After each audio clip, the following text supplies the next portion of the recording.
All right. So here's what I have so far. And I tell you, this is just, uh,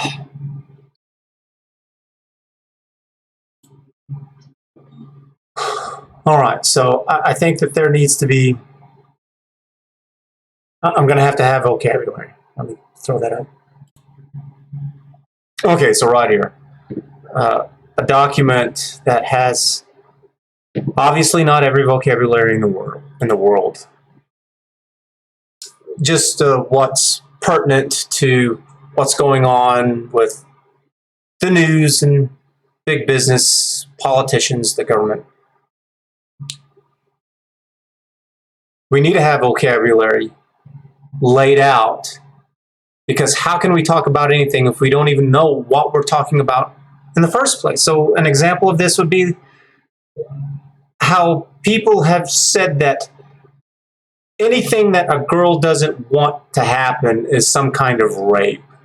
So if you throw out some kind of compliment, if she doesn't want it from you, then they call it some kind of rape.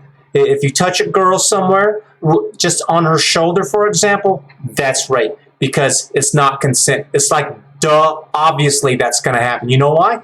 Because people can't read someone's mind. Some guy says, hey, I like this girl, I want to go talk to her, goes up and taps her on her shoulder and says, hey, what's up? And she's like, oh, this is sexual harassment. Bite me. You're a liar.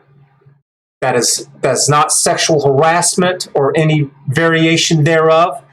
Consent like that is not a part of this equation. So we need to know exactly what we're talking about, that we need to make it as clear as possible.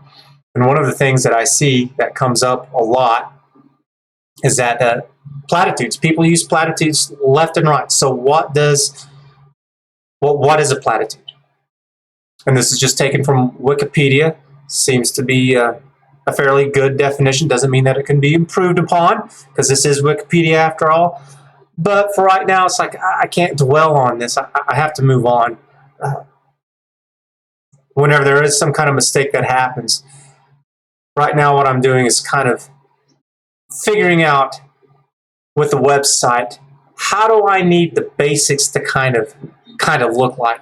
And then I'm going to open it up to people where they can have a membership, and then they can come in and make these changes. But they just can't arbitrarily make them. They're going to have to suggest them, and then it'll be people who will give it a thumbs up or a thumbs down saying, yeah, this is right, or whatever changes. And so it's going to be checks and balances for the people by the people kind of thing. It's not going to be some kind of algorithm that's going to make the changes. It's going to be an algorithm that will allow the change that people want.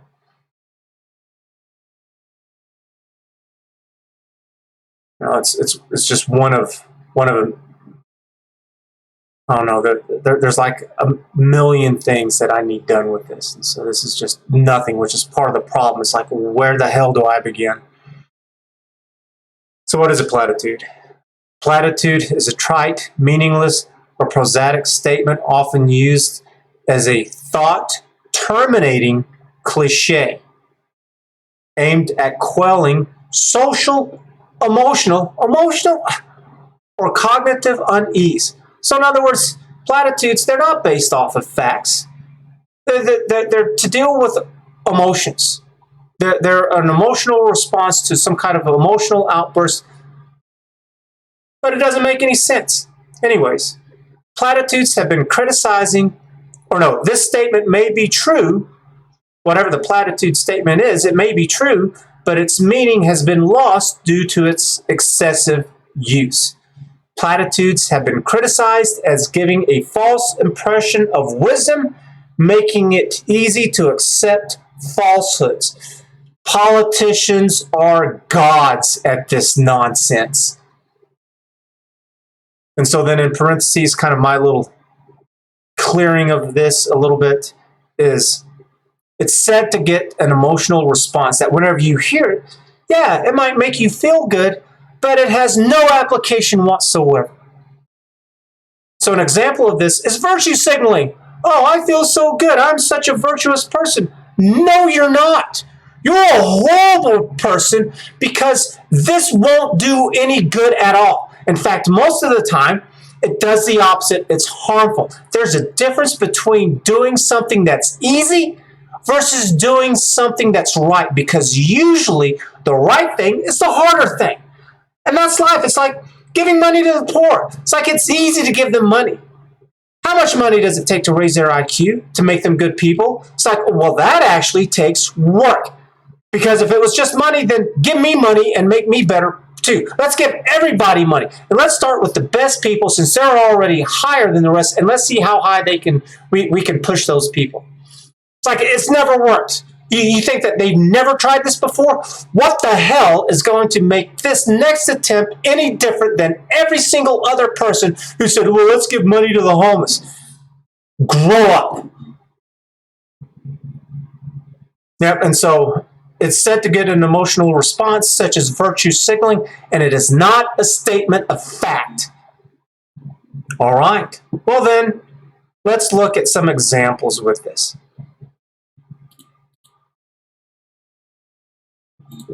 Let's put this one behind us here. And so let's take a little recap of those 3 little snippets of these politicians here. For so long, free tuition. Making quality childcare affordable. You have a right to a living wage. Every last one of them is a platitude. They don't mean anything. They're all lies, all of them. They're just there to make people feel good. So let's start with the first one. Rights and impulsive freedom for so long, free tuition. All right, free tuition. Let's take a look at that one.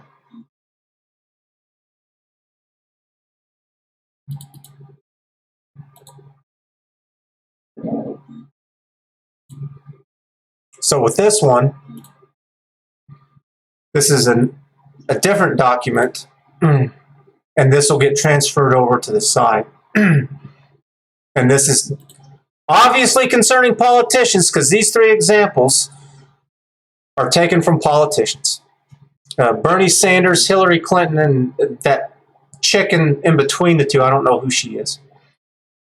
So again, we have the definition of it, and this one is to give examples of what platitudes are. And so this list is probably going to be very large. And part of the problem with doing this is like, well, are these the only WordPad documents that I need to create for this? It's like, no, it keeps branching off to more and more and more. I think that's just what it's going to have to come down to. I don't think I can get away with that. But if I can sum things up a little bit better, that's what I need to look at to be a little more precise and to the point. But even then, that requires a lot of work. So I might have to wait until I get the audience and members involved. So anyways, with the first one, with what Bernie Sanders says here, free tuition. It's like, that's obvious, because there's no such thing as free at all. It costs money to pay teachers, staff, supplies, buildings, keeping the grounds, the maintenance of the buildings, plumbing, electrical, groundkeeping, mowing the lawns, and the parking spaces, the trash, all that stuff. And security as well, with the security staff, security cameras, perhaps there's police, and this is just to name a few. And all of these things require money. So how the hell is that free? Last time I checked, it's rain that falls from the sky, not money. So this money comes from somewhere. So where does it come from? It comes from stealing money from the poor that went to terrible schools and don't have the skills to go to college. Because again, it doesn't matter how much money you have. If you can't, let's take an obvious example. If you can't read or write, you're never going to go to college. And so if you were in some piece of trash school system somewhere for your city or your state or whatever, it's like you're never going to pass the entrance exams. And it has absolutely nothing to do with race or sex, because all of these people of color, all of these women, they're perfectly capable of doing this, unless if they're told lies. if they're given a bunch of lies, a bunch of worthless skills such as gender studies that translate into absolutely nothing. So here's an example of things that we could do different. Is that I saw on this lawyer's channel. His name is Steve Lato. His channel's name is Steve Lato, and he was talking about this, where whenever he went to law school, one of the things that they were required to do at his university was that they had to go take a course talking about the consequences of all this debt that they were going to incur by going to law school, and to sit down and to think about, is this going to be worth it or not? You know, this is how much money you're going to take starting off, and this is how long it's going to take you to pay it off at if you were paying the minimum. And just, it's kind of basic financing and money management 101, specifically tailored to people who were going to law school. It's like, why don't we have this for everyone? And so in order to be able to take that class, though, there's nothing in that gender studies is going to be able to help with. Because you're going to have to be able to do basic math. And you can take all the gender study classes that you want to, and there's not a damn thing in it that's going to deal with math. And you know why? Because gender studies, that you're talking about characteristics that have absolutely no say in this whatsoever. You have no control with your male or female, or if you're black or white. But they're all capable of doing it. And so if you're not even presented with that opportunity to learn that stuff in the first place, then you're being set up for failure. And so this is stealing money from the poor that went to terrible schools and don't have the skills to go to college, because they still have to work. They still have taxes. They still have income taxes. Whenever they buy something, there's taxes on that stuff. So they're paying for these privileged people who got a good education, who can go to school. They're paying for these privileged people. This is giving money to the privileged kids who have the privilege of youth, where they are young and youthful and vibrant, where they can go to work for themselves as they go to school, but instead they want to steal from others, not just from the poor, but also from the old, who have a much harder time working in their old age. It's like, talk about the largest group of privileged people that there are, and that is the rich, educated kids who are able to go to college. Talk about one of the most privileged classes that there are. And I don't give a damn black, white, male, or female. That is every single last one of those stupid sons of bitches that are going to college. Every single last one of them. This keeps the immigrants at a disadvantage because they did not get the proper education from their poor home countries that they came from, and they can't pass the entry exams because most of them can't even read or write English. You know why? Because they're going to, if they even have an education in the first place, they're going to learn how to read and write their native language. Such as if they're coming from some South American country, they're going to learn that language from that country that they were from. It's not going to be English. So how's that going to affect them? But you know what? They're still here, and they're still having to spend money and earn money, which means they're paying taxes on all of it. So what is this? This is fluff language used to suppress the marginalized and to elevate the elite and privileged. That is what it is. It is a platitude. It is meaningless. It's a trite. It's a stupid. It terminates your thought. It's a cliche. It's BS. So if your life sucks and it's hard and you don't want to pay more in taxes because it's like, well, these kids are wealthy and educated and they've got everything handed to them under the sun and you don't want to do any more, it's like, you're absolutely right. And chances are there's a lot of people out there who they don't ever hear this stuff. Nobody has ever told them this. And I'm tired of it. My life has been filled with lies, and I'm going to deal with this. Let's listen to the next one.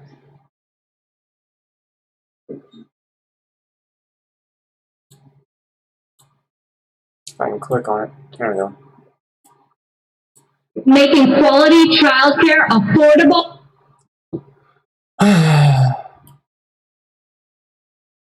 Well, just the utter stupidity, the nonsense that comes out of these people's mouths.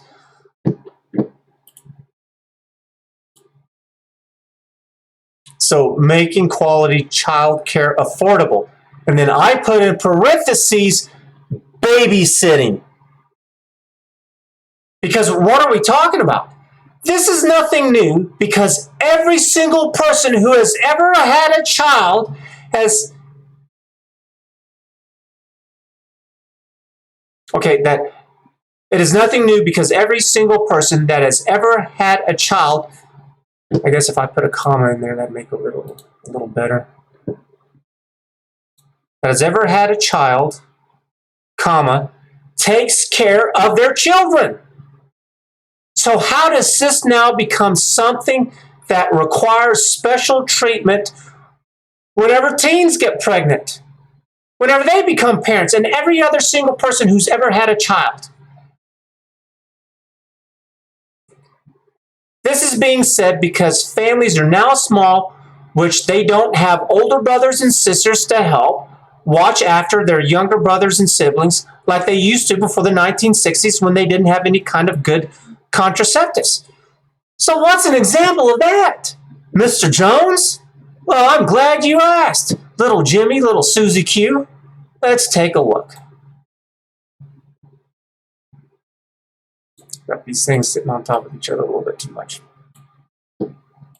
So here is the Little Rascals. So here's an episode. This is, the title of the video is Happy Trick-o-Ween. I think that's how you say it. Little Rascals, Spooky Hooky. This is by Halloween Fun 1031. And so what's going on right now is that about 3 minutes into the video, the kids want to get out of going to school because they want to go to the fair, and they wrote this fake doctor's note. Now they have to go in and get it before they get in trouble and get caught. So what they've done is they have now met up at school in the middle of the night while it rains.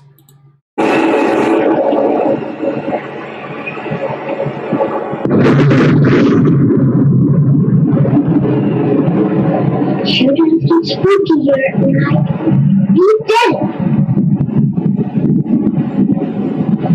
Doesn't go happen to us? Nothing will happen to us. How?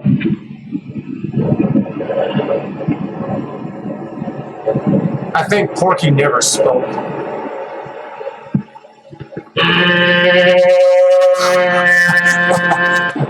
You mean? I didn't watch that far into it.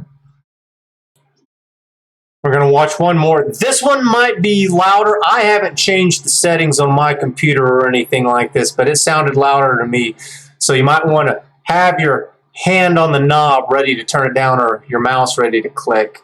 But what's going on is that there's a monkey that's running around and kids are chasing it. But I want you to notice, these are little kids and they're just roaming around. They're out there in the streets just doing whatever the hell it is that they want to do. Nobody's doing helicopter parenting with these kids at all. It was literally impossible. But anyways, let's watch because... Go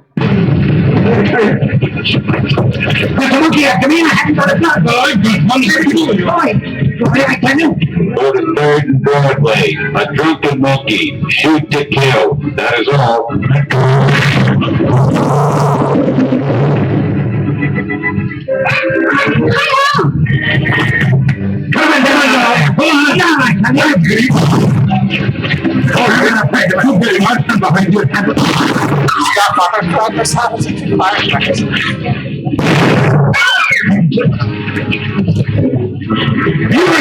I'll get him this time if it's the last thing I do.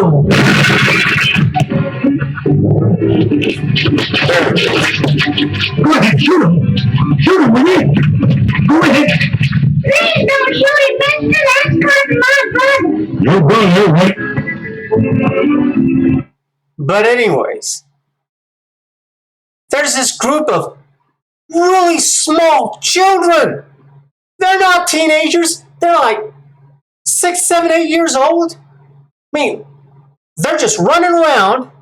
And you know what? There's all these adults.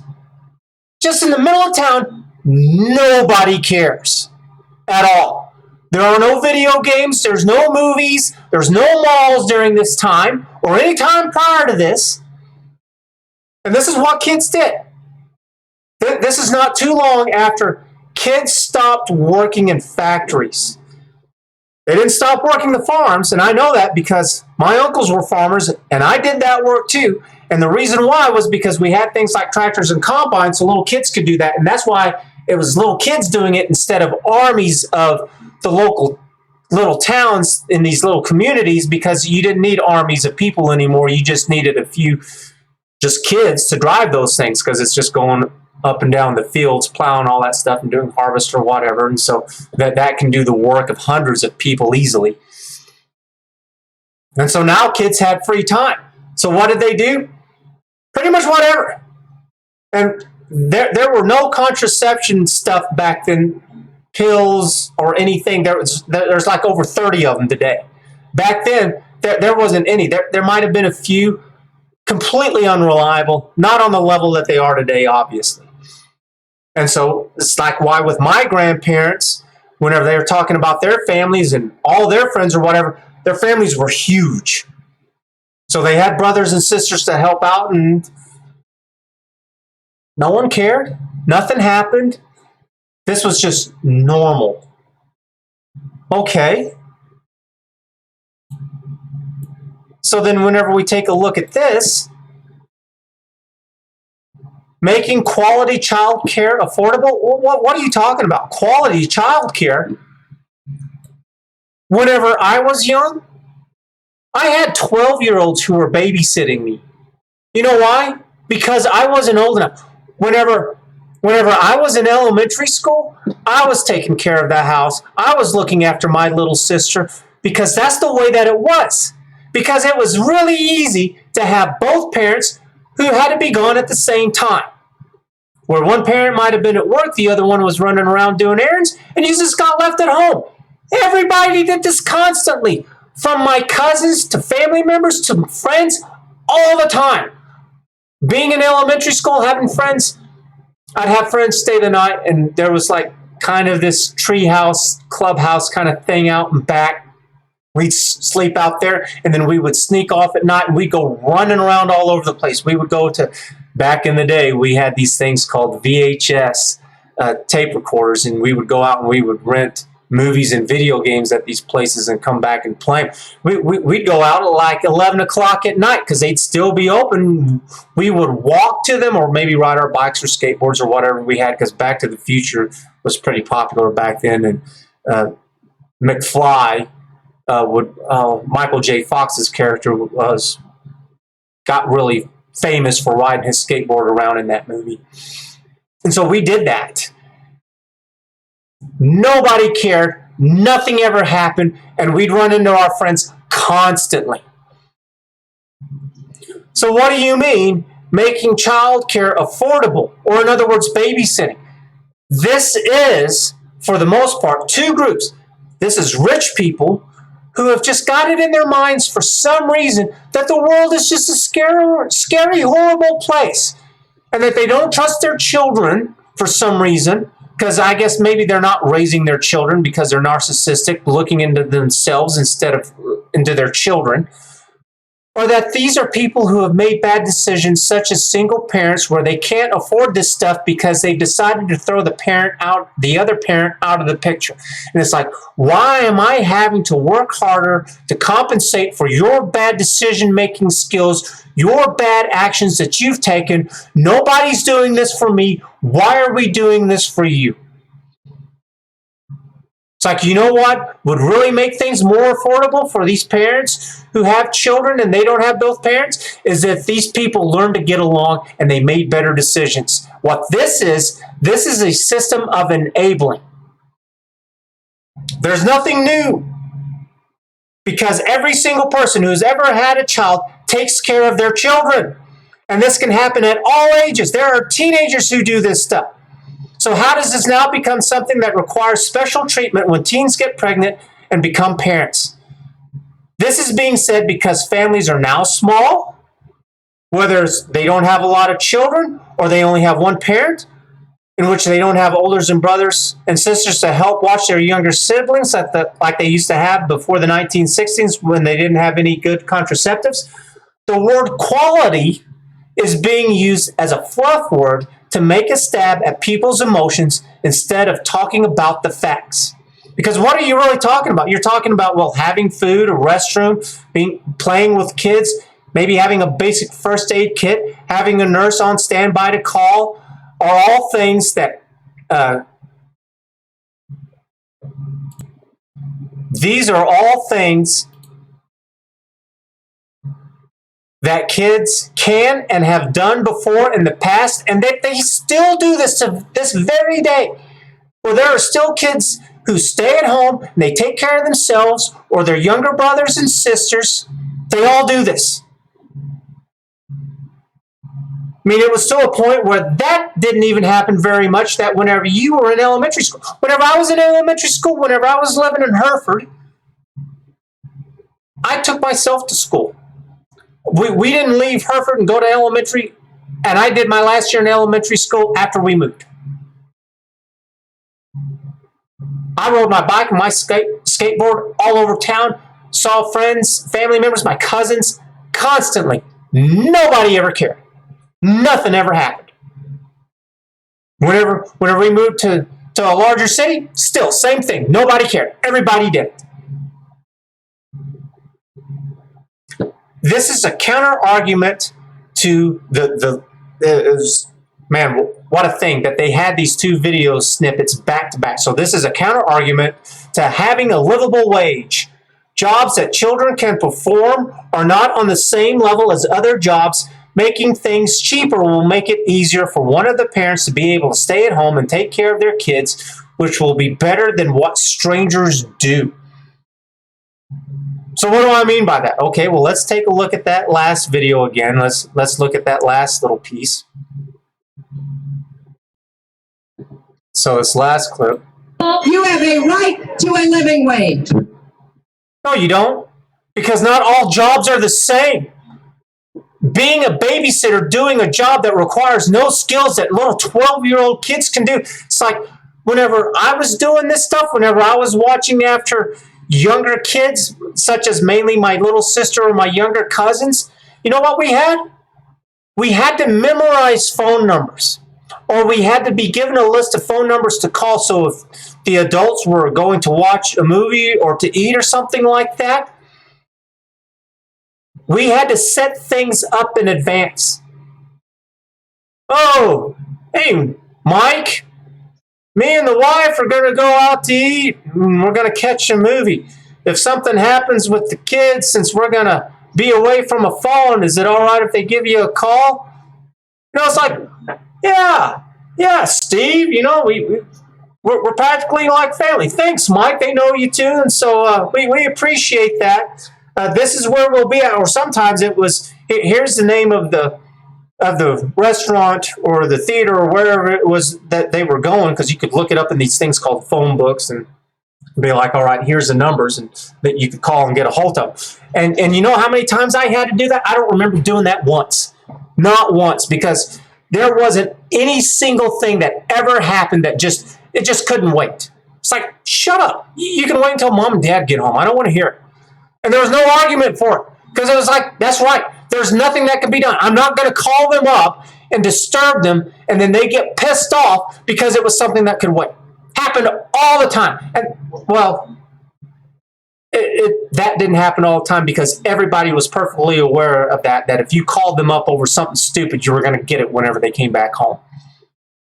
The attitude was, you're big enough to take care of yourself. Shut up and deal with it. You know, you can just wait. You know, so you had to learn patience, which kids today don't. Today is instant gratification. And so it's like, no, you are not entitled to a living wage whenever you do a BS job. Right to a living wage. No, you have the right to have the equal opportunity to build yourself up to do whatever job you want. And if you want to do something stupid like be a babysitter, then by all means. And if you want to offer more, such as you want to get educated in child development and you want to start offering like classes, well, then you're becoming more of a teacher than a babysitter. But that's not what these whenever I was really little, every now and then I did do, before I was going to school, before I went to elementary school and preschool, well, maybe it was preschool. Yeah, I guess it was preschool. Yeah, because at first it was mom was at home. And then as soon as preschool started, I think that's where I was going there in Dallas. Because it was a bunch of other kids, and I think it was a church maybe, or was it a school?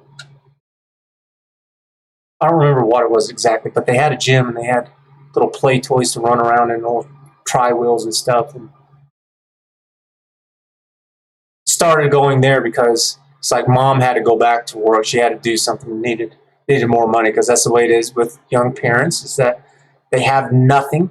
So you need money so you can buy all these things, not just for themselves because they're furnishing their own homes because they've moved out of the house and they're not confined to just a bedroom anymore, but then they also have kids that also need to be provided for. So both parents need to work. So you want to make things easier, stop making stupid decisions, and stop enabling single parenthood. It's like it does nobody any good. I don't give two damns about these fucking single parents. Pardon my French there. I care about the children. These stupid adults who have made stupid decisions, I don't care at all for 1 second. And it's like, it's the children who are suffering from this. And this doesn't do anything for the children by surrounding them by strangers who have no interest in it whatsoever other than a monetary gain. And so a right to a living wage. This is wrong because not every job is worthy of a living wage, such as basket weaving, lesbian dance theory, babysitting kids, or gender studies. It's like none of that is equivalent to a damn thing whatsoever. Whenever you have something good, such as gender studies, is BS, because all you have to do is say, we want equality. Then it eliminates all of that stuff. All gender studies is racism, sexism, all these things that they say that they're opposed. It's like, no, you're propagating that stuff. You are segregating all this stuff. You're making, no. And I've made videos about that before, and we'll get into it again. This is wrong because not every job is worthy. Everyone should have the right to every single shred of up-to-date, accurate information possible so they can build themselves up in whichever way they see fit for their own lives without limitations that don't reasonably infringe on others. So as long as you're not infringing on someone, it's like you should be able to do it.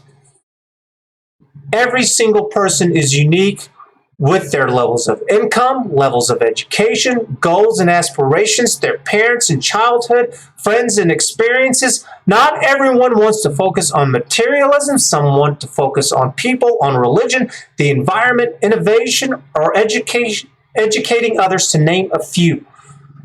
And there's many of these jobs where they're not going to lead to paths of great wealth and power. And there's not one damn thing wrong with it. In fact, I would say that those jobs and career paths are a hell of a lot better than these stupid, power-hungry, corrupted, twisted people who want money and wealth and power. I would say screw those people who want those. They are not contributing to anything, and they are the kind of people that they use these platitudes, they use these fluff words because they have to avoid the topics and issues. They cannot define these things, because if so, then they get called out, and that's exactly what I'm doing here. This is going to be based off of facts and evidence, where you have to be able to define what the hell it is that you're talking about, where it has to make sense, because I'm tired of this. And so I think I'm kind of done with this for right now for today. Got other things that I have to do. So if you've understood this and you are tired of the lies and the nonsense, then for right now I just need you to do just a few simple things. One is just like the video, hit a thumbs up, real easy. Another thing is just subscribe, keep in touch, come by, drop by, say hi, see what's going on. And then finally, just share it every now and then if you could. That would help out a lot. That's all for now. So thanks for watching. We'll catch you later. Bye.